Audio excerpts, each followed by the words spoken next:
కాపు ఆత్మీయ సభలపై ఎంపీ సానా సతీష్ తీవ్ర విమర్శలు చేశారు. తోట త్రిమూర్తులు నిర్వహించిన సభ కాపు ఆత్మీయ సభ కాదని, అది రాజకీయ నిరుద్యోగుల ఆర్తనాద సభ అని వ్యాఖ్యానించారు.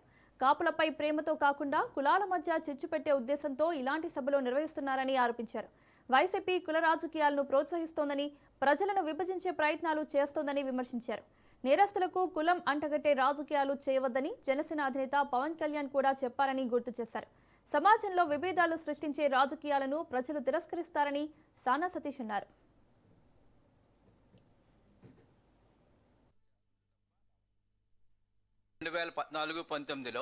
కాపు భవనాలకు గాను ప్రత్యేకంగా 27 కాపు భవనాలకి ముఖ్యమంత్రి చంద్రబాబు నాయుడు గారు రాష్ట్రం అంతటా కూడా పనులు ప్రారంభించి 80% పనులు 2019 వరకు అవగొట్టితే కతిమ 20% పనులు అవగొట్టకుండా వైఎస్ఆర్సీపీ గవర్నమెంట్ ఆ టైంలో ఏ విధంగా ముందుకు తీసుకెళ్ళాలని ఆపినప్పుడు ఈ కాపు నాయకులు ఏం చేశారు?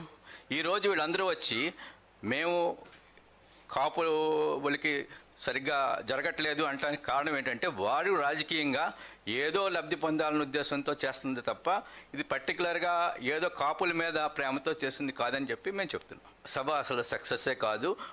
వాళ్ళు వచ్చి బయటకు వచ్చి ఏం చెప్పగలిగారండి? ఇప్పుడు అదే జగన్మోహన్ రెడ్డి కాకినాడ జిల్లా నడిబడ్డులో కాపులు ఎందుకు పనిచేయరు, కాపులకి ఏ విధమైన రిజర్వేషన్ అక్కర్లేదని బహిరంగంగా ప్రకటించాడు ఆ రోజు ఎలక్షన్ ముందు. ఆ రోజు ఏం చేశారు వీళ్ళందరూ?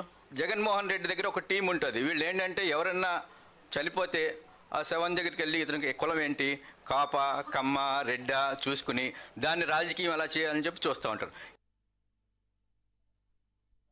2014